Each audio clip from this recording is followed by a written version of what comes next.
따뜻한 봄날입니다. 그래서 더 유혹이 많이 있죠. 참 여기 와 앉아 있다는 것만으로도 여러분의 신앙이 충분히 고백돼 있는 것 같습니다. 날이 따뜻하니 저에게 두 가지 고민이 있었습니다. 하나는 날이 따뜻하니 우리 청년들 어디로 놀러 가지 않을까라는 고민과 또 한 가지는 날이 따뜻해지니까 이 놀러 가자고 보채는 저희 아이들 때문에 고민이 됐어요. 날이 이렇게 좋은데 아빠는 어디 가냐고 저희 아들이 저한테 그러더라고요. 그래서 교회 오라 그랬는데 저희 아들도 안 왔어요. 다시 하나님 앞에 서라라는 제목으로 저희가 그 의미를 좀 살렸으면 좋겠습니다. 여러분의 이미 신앙의 고백이 이 자리에 앉아 있다는 것만으로도 충분하지만, 그러니 우리에게 이제 하시는 말씀이 무엇인지 귀 기울여 들을 수 있는 저와 여러분이 되었으면 좋겠습니다. 우리의 불안한 삶을 여러 차례 이야기하는 것은 우리가 살아가는 것만큼 또 살아서 경험하는 것만큼 자주 반복되는 일이기도 합니다. 내가 불안하다는 것, 내가 나를 바라보는 관점과 나를 이해하는 것이 얼마나 부정적인가에 대한 이야기는 우리가 잘 경험하고 있는 바이기도 합니다. 자신의 생각을 의지할 수 없고 자신의 결단 앞에, 그리고 불완전하고 부정적인 자기 판단 속에서 힘들어하고 있다는 것을 우리는 스스로 경험하고 있고 또 그 문제 때문에 낙심하는 경우가 참 많이 있습니다. 그러나 여러분이 온전한 사랑을 하기 원하고 또 누군가에게 여러분의 사랑을 고백하기를 원한다면 우리가 이 문제를 분명 극복해야 할 주제이기고 과제이기도 합니다. 사랑에 대한 불완전함, 자신에 대한 불완전한 이해가 얼마나 폭력적이고 그리고 파괴하는 힘이 있는가를 저희는 잘 알고 있습니다.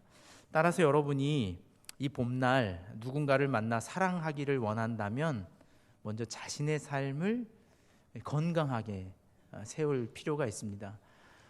이제 캠퍼스에 종종 가보니까 누구나 다 자신의 짝인 것처럼 보이겠다 싶더라고요. 신입생들은 신입생답게 아주 화려한 복장으로 저를 어떻게 이렇게 가만두십니까? 라고 써서 붙이는 것 같아요. 제가 전대에 가는 날 굉장히 추웠는데 그 입고 다니는 옷이 꽃치마를 입고 막 학교를 오더라고요. 딱 보면 신입생이구나 싶어요. 두꺼운 가디건에 검정색 회색으로 입고 다니는 우리 이제 여자 학생들은 딱 봐도 이제 4학년이나 전혀 의미 없어요. 학교에 왔는지 집 앞에 나왔는지 모를 정도로. 신입생 남자아이들도 그런 것 같아요. 어찌나 이렇게 화장들을 곱게 요즘에 잘하는지 여자애들보다 하얗게 하고 다니더라고요. 그래서 딱 봐도 수염길은 예비역들과는 다르다는 생각을 했습니다. 저희 교회도 찬양팀의 대원이가 이제 전대에 막 복학을 했는데 제가 그랬어요. 누가 해코지 하거나 왕따 시키면 저한테 전화하라 그랬어요.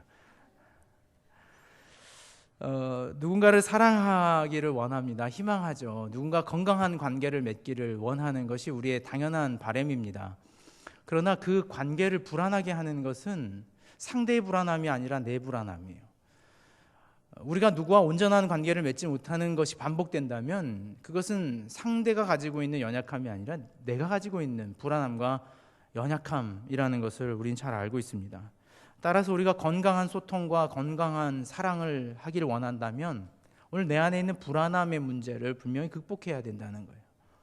이 불안한 상태로 누군가를 만나고 교제하고 사랑한다면 내 안에 있는 불안함이 그대로 전달될 수 있는 위험함이 있습니다. 또한 우리가 가지고 있는 어떤 부정적인 견해와 불안함은요, 우리가 함께 이 구도하는 이 신앙에 있어서도 굉장히 좋지 않은 영향을 줍니다. 자신에 대한 부정적인 이해는요, 하나님에 대한 올바른 관계를 이해하지 못하게 합니다. 하나님의 속성을 바르게 알지 못하게 하는 것이죠. 따라서 자신의 바라보는 부정적인 관점과 그 이해 때문에 하나님에 대한 이해와 하나님에 대한 관점이 왜곡되는 이런 신앙을 보게 됩니다. 얼마 전에 친구에게 전화가 걸려왔습니다. 신앙생활 같이 했던 그 모교회 친구였어요. 그 교회에서 같이 청년부에서 교제하던 자매와 결혼하고 모교회를 섬기다가 교회를 옮기게 됐다라는 전화를 받았습니다. 그것도 놀랄 일이었어요. 왜 옮겼니? 그 청년 때 그렇게 헌신하던 교회를 어떻게 이렇게 쉽게 옮길 수 있었니? 라고 했더니 아내가 교회를 옮기기를 좀 원했다는 거예요. 광주에서 광주가 얼마나 멀겠습니까? 차가 집에 2대나 있는데, 근데 집이 멀다는 게 일단은 첫 번째 이유였어요. 그래, 그건 내가 수긍하겠다. 근데 친구에게 고민이 있었습니다. 옮긴 교회에 대한 고민이 있었는데요. 그 고민이 구체적으로 그렇습니다. 굉장히 사람 좋고 인자한 사모님이 계셔서 친구의 아내가 그 사모님과 개인적인 이야기를 자주 하게 됐답니다. 그래서 처음에는 공감해주고 깊게 수용해주고 하시는 일에 참 감사해서 더 많은 이야기를 하다 보니까 어느 날은 약간은 모호한 이야기를 하더라는 거예요. 남편에 대한 예언과 같은 이야기를 종종 하신다는 거예요. 이렇게 될 것이다, 이렇게 해야 한다 라는 이야기를 하기 시작했다는 거예요. 기도하던 중에 하나님께서 이렇게 하시더라. 아내가 그 이야기를 퇴근이 늦은 제 친구에게 저녁에 이제 만날 때마다 한다는 거예요. 듣기는 듣겠지만 저와 비슷한 신앙을 경험했던 그 친구는 아내에게 그랬대요. 야, 무슨 너 점 보고 왔냐? 교회 갔다 왔냐? 그랬다는 거예요. 그럼 그게 또 싸움이 돼서 저녁에 하고, 그럼 이제 친구가 그런다는 거예요. 우리가 이렇게 싸우게 되는 것이 하나님의 뜻이겠냐? 그러면서 이제 교회의 신앙적인 갈등을 겪게 된다는 것이죠. 어쩜 우리 신앙이 가지고 있는 어떤 부정적인 자기 이해, 자신에 대한 이 부정적 견해가 가지고 있는 이 종교적 어떤 오해가 보자면 이런 것일 때가 많습니다. 이 종교라고 하는 것은 인간의 불안함을 교묘하게 이용하려고 하는 기질을 갖습니다. 그래서 종종 우리가 가지고 있는 어떤 불완전함, 우리가 가지고 있는 가장 명확한 불완전함은 뭡니까? 인간이 극복할 수 없는 불안함. 그것은 우리의 미래라는 거예요. 이 다음, 내가 다음에 어떻게 될 것인가? 이 관계가 다음에 어떻게 될 것인가? 내 인생이 이 다음에 어떻게 펼쳐질까라고 하는 것에 대한 인간의 불안함은 인간이 해결할 수 없는, 그리고 인간이 가지고 있는 모든 불안의 근본이기도 하다는 것이죠. 어떤 종교성은 이 인간의 불안함을 목적으로 사용하려고 할 때가 있습니다.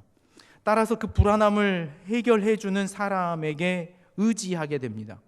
그래서 대부분의 어떤 집단화를 이루기 위한 이 이단적 행위 가운데는 예언, 계시와 같은 일들을 종종 신앙의 가장 전면에 내세우는 일들이 있습니다. 따라서 이 친구가 고민하는 문제가 그거였어요. 자꾸 아내가 하나님보다는 그 사모님을 더 의지한다는 거예요. 문제가 생기면 하나님 앞에 기도하는 게 아니라 문제가 생기면 그 사모님을 만나려고 안달을 한다는 거예요. 저한테 야, 목사 친구야, 네가 좀 만나주라 그러는 거예요. 그래, 한번 만나겠다. 우리 안에 있는 어떤 불안함, 이 부정적인 자기 이해는 이 신앙의 왜곡을 이렇게 불러놓습니다. 그래서 종교라는 것으로 해결하려고 하는 것이요, 이 자신에 대한 불안한 미래를 해결하는 것으로 이 종교를 일치하게 생각하는 경우가 많이 있다는 거예요. 그러나 우리에게 분명히 말씀해 주신 바 약속이 있습니다. 디모데전서 2장 5절의 말씀은 이렇게 우리에게 약속하셨습니다. 함께 읽겠습니다. 디모데전서 2장 5절입니다. 하나님은 한 분이시요 또 하나님과 사람 사이에 중보자도 한 분이시니 곧 사람이신 그리스도 예수라. 스스로 기도할 수 있도록 우리에게 열어주셨고, 우리의 어떠한 모습이 있을지라도 그 있는 모습 그대로 우리가 하나님 앞에 무릎 꿇을 수 있게 허락해 놓으심이 예수 그리스도의 사역임에도 불구하고 우리는 종교적으로 종종 어떤 목회자의 영역에서 인간의 이 불안함을 이용해서 그 사람을 매이게 하려고 하는 성향을 갖는다는 거예요. 아주 위험한 행위이죠. 그래서 저에게 있어서 항상 그런 견해는 있습니다. 어디인가에서 기도로 받은 바 위험한 이야기예요. 예견되기를 위험한 거예요. 오늘 우리가 누구나 하나님 앞에 자신의 삶을 가지고 설 수 있음에도 불구하고 자신에 대한 부정적인 견해, 내가 이러는데도 하나님이 내 기도를 들어주실까? 내가 이렇게 살아가는데도? 라고 하는 자신에 대한 부정적 이해가 하나님 앞에 나아가는 자기 자신을 방해할 때가 있다는 것이죠. 오늘 우리가 왜 이러한 잘못된 이해, 자신에 대한 이 부정적 이해와 견해가 왜 형성되는지, 그리고 그것을 어떻게 그러면은 극복하라고 우리에게 말씀하시는지, 오늘 이 이야기를 모세의 이야기를 통해서 나누보려고 합니다. 오늘 본문은 모세의 이야기입니다. 출애굽 당시에 영적인 리더로 세워졌던 모세의 이야기죠.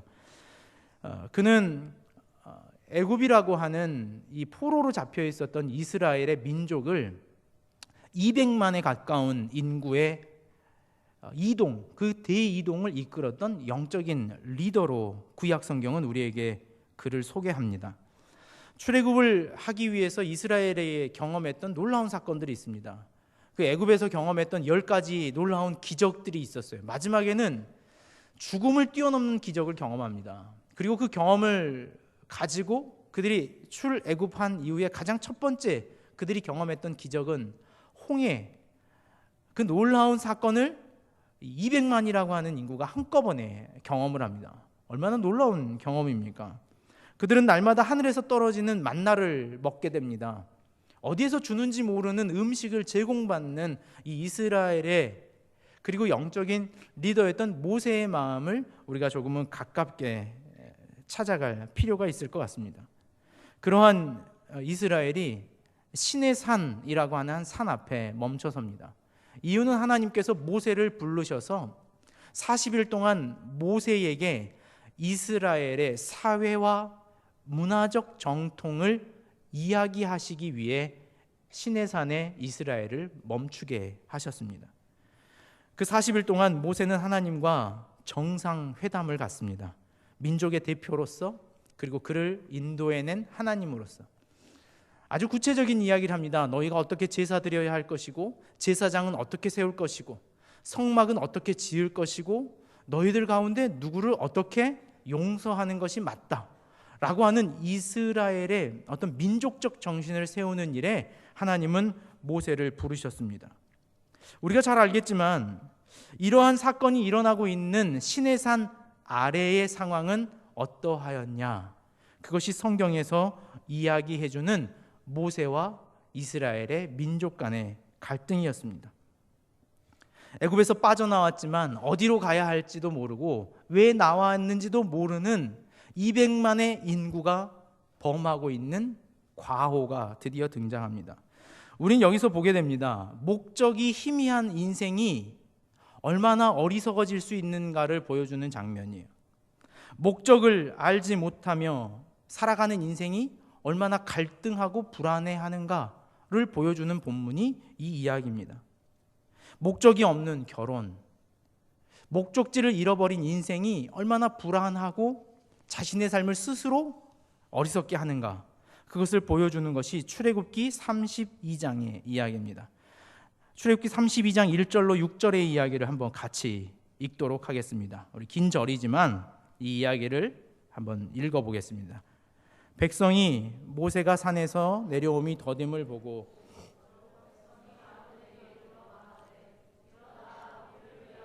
우리를 인도할 신을 만들라.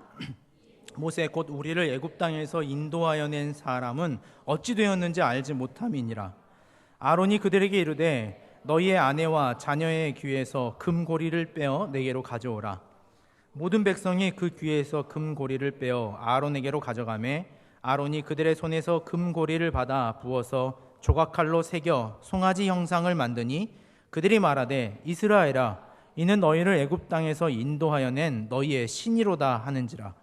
아론이 보고 그 앞에 제단을 쌓고 이에 아론이 공표하여 이르되 내일은 여호와의 절이니라 하니 이튿날에 그들이 일찍 일어나 번제를 드리며 화목제를 드리고 백성이 앉아서 먹고 마시며 일어나서 뛰놀더라. 이 본문을 한마디로 우리식으로 정리하자면 뭔지 아세요, 여러분? 놀고 있네요. 이스라엘이 놀고 있습니다. 하나님과 독대하여 이스라엘의 문화와 삶의 가치를 이야기하고 있는 모세와 이스라엘을 뒤로하고 이 어리석은 목적을 잃은 민족, 목적을 잃은 삶이 얼마나 우둔한가를 보여주는 사건입니다.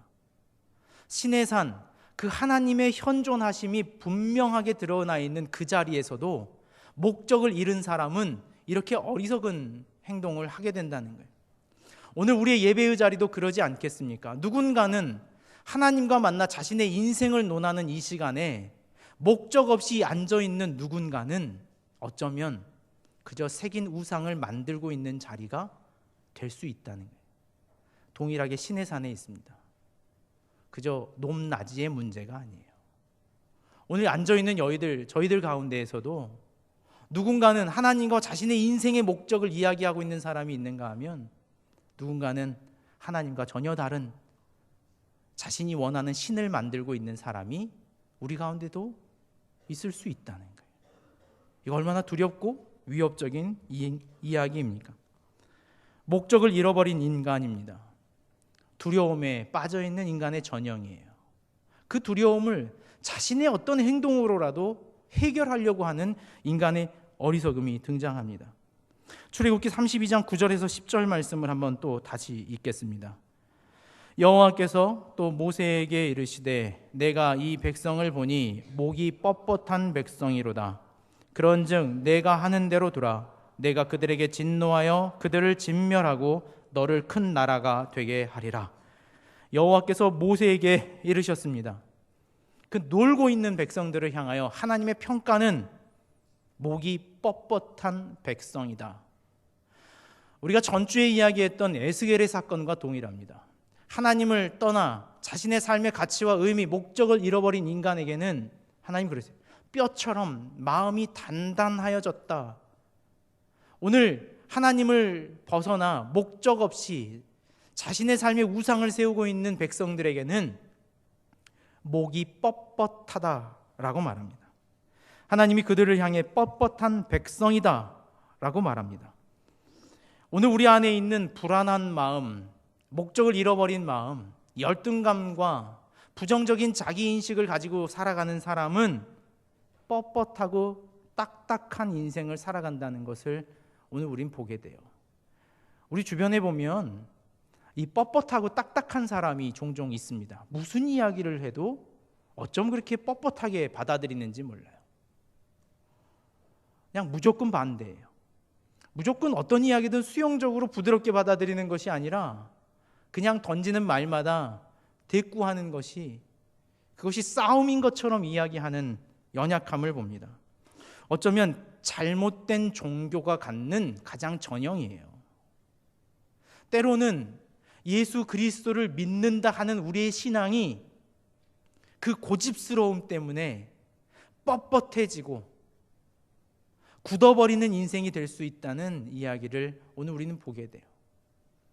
어떤 종교적인 편향성에 빠져 있는 사람, 불안함 가운데에 자기 목적에 하나님을 세우고 있는 사람들의 특징이 그래요. 그래서 세상은 이렇게 말합니다.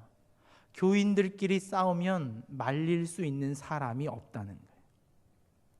어찌나 강하게 서로 대립하는지 그 갈등을 해결할 수 있는 여력이 없게 된다는 것이죠. 자신에 대한 불안함과 열등감, 목적을 잃어버린 삶은 여러분 딱딱해지기 마련입니다. 여러분의 삶을 이 근래에 진행되는 여러분의 삶을 한번 보세요. 내가 너무 딱딱해 있지는 않은지, 굳어 있지는 않은지. 그것은 우리의 불안함을 이야기하는 것입니다. 이 사건들에 대한 모세의 반응을 우리가 살펴볼 필요가 있습니다. 출애굽기 32장 19절에서 20절의 말씀입니다. 우리도 같이 한번 읽겠습니다. 진에 가까이 이르러 그 송아지와 그 춤추는 것을 보고 크게 노하여 손에서 그 판들을 산 아래로 던져 깨트리니라. 모세가 그들이 만든 송아지를 가져다가 물에 뿌려 이스라엘 자손에게 마시게 하니라. 이 모세의 분노를 보십시오. 이 리더의 분노가 극에 올라 있습니다. 그 노는 꼴을 보고 화가 치밀어 오르는 거예요. 하나님과 맺은 언약의 돌판을 땅에 던져버릴 정도로 그의 분노가 극에 올라 있습니다. 그리고 나아가 그들이 만들어 놓은 송아지를 가져다가 불에 살라 부수어 가루를 만들어 그 물을 그 우둔한 이들에게 먹게 합니다. 어쩌면 이는 상징적인 표현이기도 합니다. 결국에 그들은 그들을 위해 만든 우상이기에 그것은 마땅한 대가이기도 합니다. 저는 여기서 리더로서의 모세를 좀 보았습니다. 이 공동체를 섬기는 또 리더로서의 저를 이에 좀 비교해 보았습니다. 그러면서 이런 생각이 들었습니다. 얼마나 절망했을까? 모세가 얼마나 절망하고 좌절했을까? 하나님과 그 이스라엘을 이끌어가기 위해 그 중간의 자리에 서서 이스라엘 백성들을 바라보며 40일을 금식하며 밤낮 하나님과 독대하였던 모세가 터무니없는 백성들의 삶을 바라보며 얼마나 좌절했을까? 어쩌면 종종 저의 마음이 아니라 우리 청년부를 섬기는 진장과 순장의 마음이 이럴 때가 있을까 싶어요. 우리 순장들이 1시 20분부터 와서 교육을 받거든요.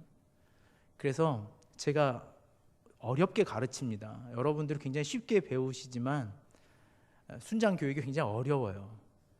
그렇게 안 하고 싶은데 어렵다고 이렇게 원성을 듣습니다. 그럼 1시에 와서 헌신하고 준비한 우리 순장들이 이제 전화도 막 하죠. 야, 오늘 예배 오니? 일어났니?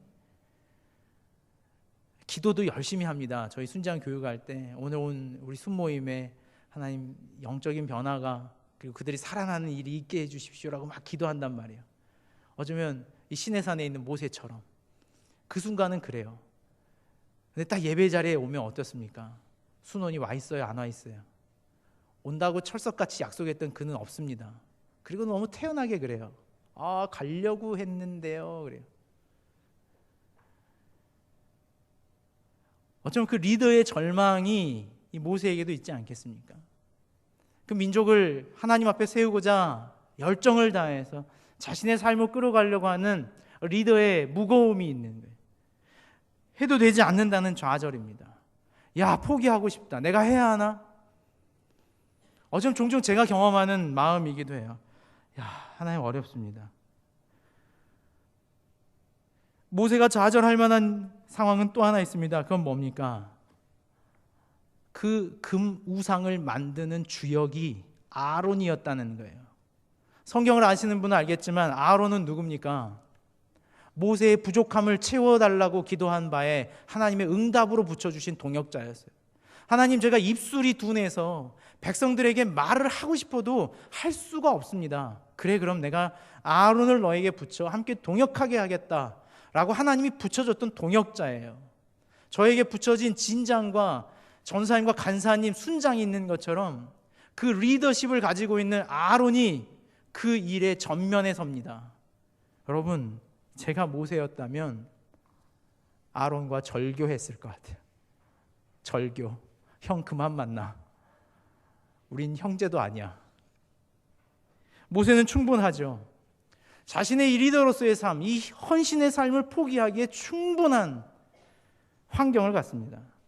여러분, 이 보여준 동역자 아론의 변명이 얼마나 유치한지 한번 보시겠습니다.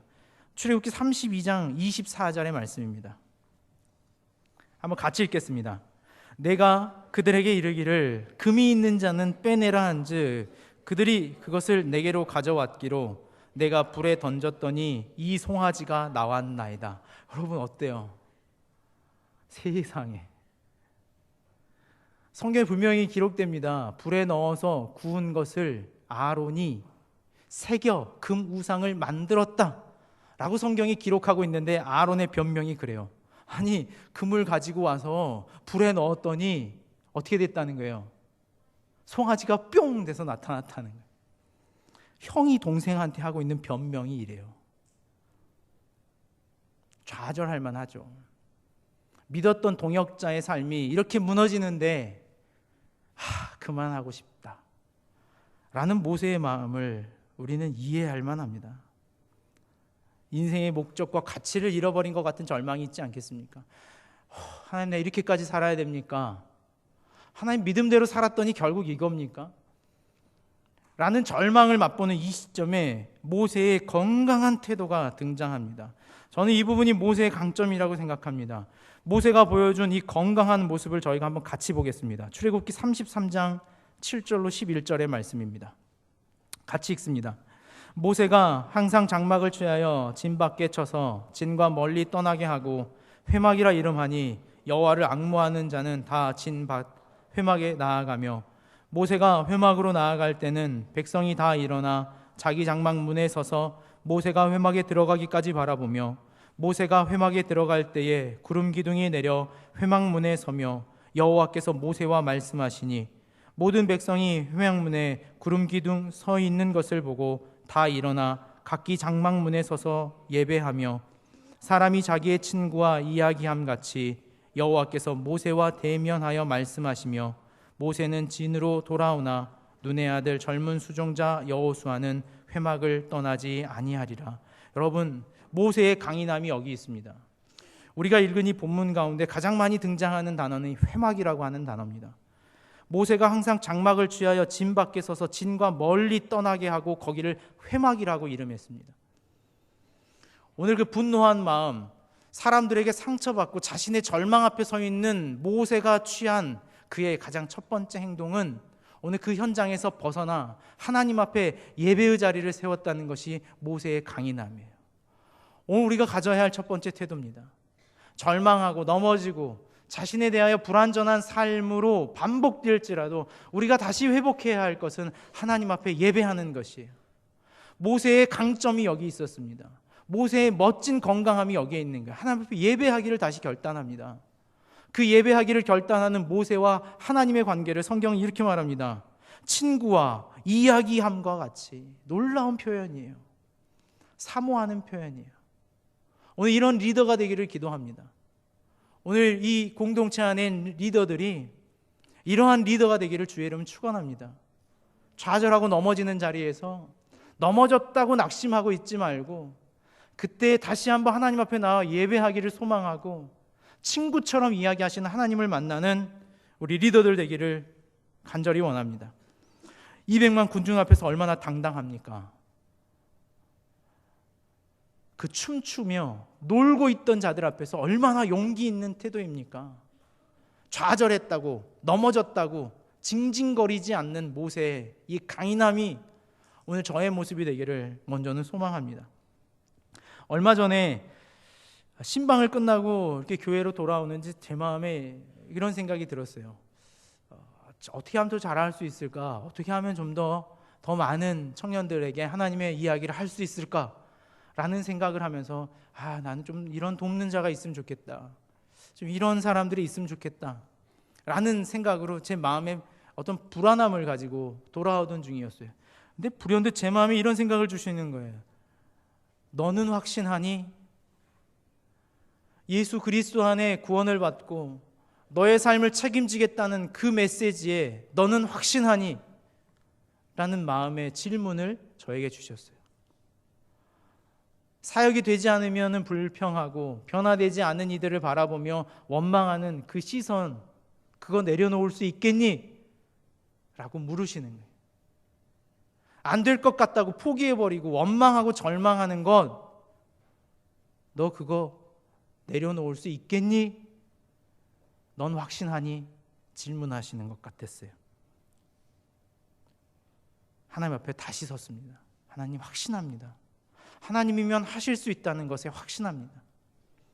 상황과 눈으로 보는 처한 상황이 그 판단이 전부가 아니라는 것을 믿습니다. 하나님이 이 시대에 하나님의 백성을 부르시며 하나님을 예배하길 원하는 자들을 찾고 찾으신다는 것을 확신합니다. 두렵지 않습니다. 라는 마음에 회복을 주셨어요. 얼마나 든든하던지요. 오늘 우리가 이 모세와 같은 영적 리더십, 이 영적 깊이를 바라볼 수 있기를 주의 이름으로 축원합니다. 우리의 삶이 이 멋지게 승리하는 인생이 되기를 원해요.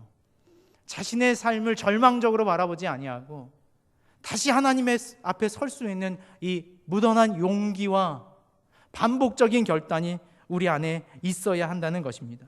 여러분, 이 영적인 깊이를 경험한 모세 앞에 나타나 하나님이 스스로 선언하시는 거예요.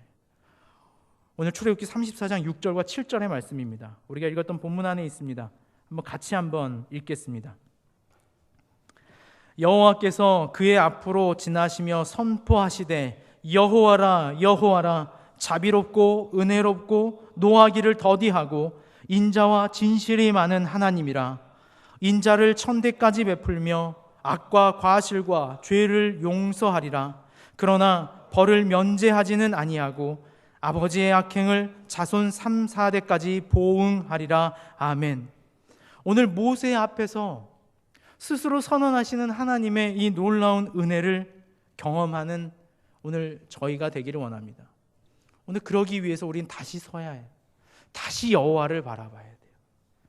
여호와 스스로 선포하시며 여호와라 여호와라 말씀하시는 은혜가 오늘 이 예배 가운데 선언되기를 원합니다. 오늘 그가 이러한 모세가 될 수 있었던 이제 비법을 좀 전수받아야겠어요. 그냥 긍정적인 결단을 하자는 것이 아닙니다. 그래요, 마음을 추스려서 내일부터 긍정적인 마인드로 살아가십시오. 아니요, 성경은 우리에게 이렇게 이야기하지 않습니다. 그 모세의 삶을 만지셨던 하나님의 과정을 우리가 볼 필요가 있습니다. 출애굽기 3장 10절로 11절입니다. 같이 읽습니다. 이제 내가 너를 바로에게 보내어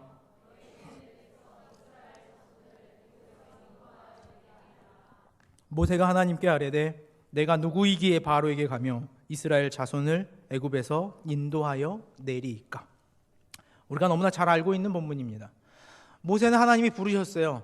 광야에서 양치는 자로, 그냥 자신의 삶을 그냥 거기에 머무르게 하는 자로 살아갈 때에 하나님께서 찾아오십니다. 그에게 찾아오셔서 대뜸 말씀하시는 거예요. 내 백성 이스라엘 자손을 애굽에서 인도하여 내게 하리라. 너를 통해. 모세에게 황당한 이야기입니다. 모세의 당연한 반응은 그랬어요.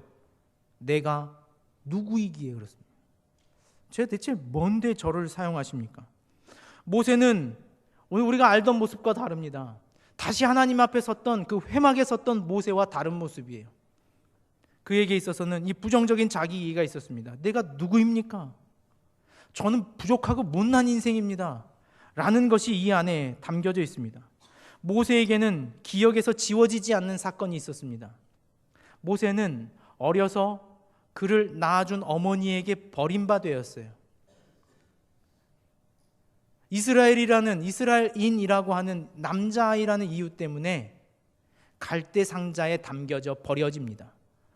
둥둥 물에 떠 내려오는 그 아이를 바로의 궁정에서 그 강가로 놀러 나왔던 이 딸에 의해 건짐을 받습니다. 그래서 그가 유모로 자신의 어머니에게 키워집니다. 그러면서 그의 정체성은 늘 혼란 가운데 있었습니다. 그러던 중에 그의 왕정, 그 궁궐 앞에서 애굽 사람이 자신의 민족이었던 히브리 민족을 핍박하는 것을 봅니다. 모세가 이 문제에 개입합니다. 민족 정신이 있었던 거예요. 히브리 민족이라고 하는 그 민족을 지키고자 하셨던 이스라엘의 정신이 있었던 거예요. 그 문제에 개입합니다. 그래서 어떻게 합니까? 그 애굽의 관원을 그 자리에서 쳐 죽게 만듭니다. 모세는 그것을 당연한 것으로 인정했는지 모르겠습니다. 그 다음에 또 한 가지 사건이 등장합니다. 출애굽기 2장 14절의 말씀입니다. 같이 한번 읽겠습니다. 그가 이르되 누가 너를 우리를 다스리는 자와 재판관으로 삼았느냐? 내가 애굽 사람을 죽인 것처럼 나도 죽이려느냐? 모세가 두려워하여 이르되 탈로 되었도다. 그 다음날 나갔더니 이제는 히브리 민족과 히브리 민족, 모세와 같은 민족이 서로 싸우고 있는 거예요. 모세가 역시 이 문제에 개입합니다. 그랬더니 그가 묻는 거예요. 네가 누군데 자꾸 이 문제에 개입하냐? 모세에게는 이 절망이 있었습니다. 그래서 이 문제가 탄로나서 그는 결국에 그가 잘하고 있었던 그 궁궐에서 버려집니다. 모세는 낳아준 부메에게 버려졌어요. 민족으로 생각했던 동포에게도 버려졌습니다. 나중에는 그를 키워주셨던 그의 어머니에게서도 결국에 버려집니다. 모세가 떨기나무에서 하나님을 만났던 그 자리는 그 버려짐과 좌절과 실패와 절망의 자리였어요. 그것이 아픔으로 모세에게 있었습니다. 그러니 하나님이 찾아와 모세에게 내가 너를 사용하겠다라고 하니 모세가 어떻게 이야기하겠습니까? 제가 대체 누군데요? 하나님이 제게 해주신 게 뭔데요? 하나님이 제 인생을 이렇게 절망적으로 끌어가게 하셔놓고 이제 와서 저를 쓰시겠다고요? 저를 뭐로 생각하십니까? 어쩜 모세 안에 이 절망과 부정적인 인식으로 가득 차 있는 변호인지도 모르겠습니다. 하나님이라면 모세에게 이렇게 말했을 수도 모르겠어요. 아니, 그걸 그렇게 한 건 말이야. 사실은 지금을 위해 널 다 훈련시킨 거다 라고 변호하듯이 그 질문에 대답하지 않고 하나님은 모세에게 이렇게 응답하셨습니다. 출애굽기 3장 12절의 말씀을 같이 한번 읽겠습니다. 하나님이 이르시되 내가 반드시 너와 함께 있으리라. 내가 그 백성을 애굽에서 인도하여 낸 후에 너희가 이 산에서 하나님을 섬기리니 이것이 내가 너를 보낸 증거니라. 하나님, 대체 제가 뭡니까? 라는 모세의 질문에 대해서 하나님은 네가 무엇이다 라고 말씀하시지 아니하고 내가 너와 함께 하겠다라고 대답합니다. 이 은혜가 오늘 우리에게 있기 원합니다. 부정적인 자기 이해로 넘어져 있는 우리에게 찾아와서 하나님, 대체 제가 뭡니까? 뭔데 저를 이렇게 사용하십니까? 뭔데 저를 이렇게 자꾸 붙잡으십니까? 라는 질문에 하나님 그렇게 말씀하시는 거예요. 내가 너와 함께 있다. 오늘 이게 모세가 받은 응답이었던 것이죠. 이것이 모세가 자신의 부정적 자, 실패와 절망과 좌절에서 그 열등감에서 벗어날 수 있었던 영적인 비법이 여기에 담겨져 있는, 내가 너와 함께 하겠다. 내가 반드시 너와 함께 할 것이다 라고 말씀하십니다. 오늘 이 놀라운 사건은 여호수아에서도, 이사야서에서도, 누가복음에서도, 사도행전에서도 등장합니다. 여호수아에게도 내가 모세와 함께 있었던 같이 너와 함께 있을 것이다. 이사야에게도 두려워 말라, 내가 너와 함께 함이라. 예수 그리스도를 잉태하였던 마리아에게도 주께서 너와 함께 하시도다. 초대교회의 복음의 역사, 그 전도의 사명을 다하였던 바울에게도 사도행전 27장 24절에 이렇게 말합니다. 바울아, 두려워하지 말라. 내가 가이사 앞에 서야 하겠고 또 하나님께서 너와 함께 항해하는 자를 다 내게 주셨다 하였으니. 성경에 등장하는 영적 거장의 삶은 그들의 삶에 오늘 이 은혜가 있었던 거예요. 함께 할 것이다. 내가 너와 함께 있다. 오늘 우리의 삶을 치유하시는 말씀이에요. 우리의 삶이 어떤든 내가 나를 보기에도 절망적이고 우리의 가진 바, 경험과 실력과 오늘 우리의 능력이 부족할지라도 오늘 하나님의 선언은 오늘 우리에게 동일합니다. 내가 너와 함께 하리라. 오늘 우리가 부정적 인식이 형성되는 이유가 있다고 합니다. 만 16세가 이르기까지 인간은 자신에 대한 수많은 피드백, 즉 평가를 받고 자라간다고 합니다. 인간이 만 16세까지 이르기까지 자신에게 받는 부정적인 평가와 긍정적인 평가를 연구한 연구 보고가 있습니다. 놀랍습니다. 16세까지 우리가 듣는 대부분의 부정적인 평가는 몇 회가 되는지 여러분 아세요? 17만 3천 번 정도의 부정적인 평가를 받는답니다. 너는 왜 이래? 왜 이렇게 못해? 왜 이렇게 부족해? 왜 이렇게 안 이뻐? 왜 이렇게 생겼어? 라는 이야기를 17만 번이나 듣는다는 거예요. 그렇다면 우리를 세우는 긍정적인 평가는 만 16세가 이르기까지 몇 번 듣는지 아세요? 10분의 1밖에 안 되는 16,000번 정도 긍정적인 평가를 받는다고 합니다. 부정적인 평가를 17만 3천 번이나 듣는 우리, 그리고 긍정적인 평가는 이에 반하여 16,000번밖에 듣지 않는다는 거예요. 많은 심리학자들이 이렇게 말합니다. 자신에 대한 부정적인 평가를 해결하기 위해서는 긍정적인 평가를 4번 이상 들어야 된다는 거예요. 예를 들어서 그렇습니다. 오늘 누군가 저에게 부정적인 평가를 이렇게 하는 거예요. 목사님, 그 설교가 그게 뭡니까? 날씨도 졸리는데 이렇게 자꾸 졸리게 하실 겁니까? 라는 부정적인 평가를 저에게 하나 하셨다면 4명이 저에게 긍정적인 평가를 해줘야 제가 평균을 한다는 거예요. 목사님, 그래도 오늘 참 애썼던 노력이 있습니다. 그래도 생긴 건 좀 괜찮습니다. 진짜 하시는 분들은 일단 남으세요. 부모님에게도 마찬가지예요. 엄마, 이렇게 오늘 국이 짜! 라고 부정적인 평가를 하나 던졌으면 그래도 엄마 오늘 얼굴이 예쁘네, 머리는 잘 말렸네, 긍정적 평가를 4개 붙여야 된다는 거예요. 부정적인 평가 하나와 긍정적인 평가 4개가 삶에 있어야 균형이 맞는 인생으로 건강하게 성장한다는 거예요. 근데 우리는 어떻습니까? 10분의 1, 하루로 평균하자면 하루 평균 19.6회의 부정적인 평가에 반해 하루 평균 2번의 긍정적인 평가를 받는다는 거예요. 10분의 1이라는 거예요. 결국에 우리를 정리하자면 우리는 40배 이상 자신의 삶을 부정적으로 평가하는 인생을 살고 있다는 거예요. 오늘 이것이 우리 안에도 너무나 많습니다. 오늘 자신의 삶에 하나님으로 다시 세워지기를 소망한다면 오늘 우리의 그러한 부정적인 평가가 아니라 우리의 삶에 어떠함이 있을지라도 우리와 함께 하시겠다라고 하는 그 하나님의 선언을 바라보며 살아가는 저와 여러분 되기를 주의 이름으로 축원합니다. 여러분, 다윗과 골리앗 이야기 잘 아시죠? 누구나 다 아는 이야기예요.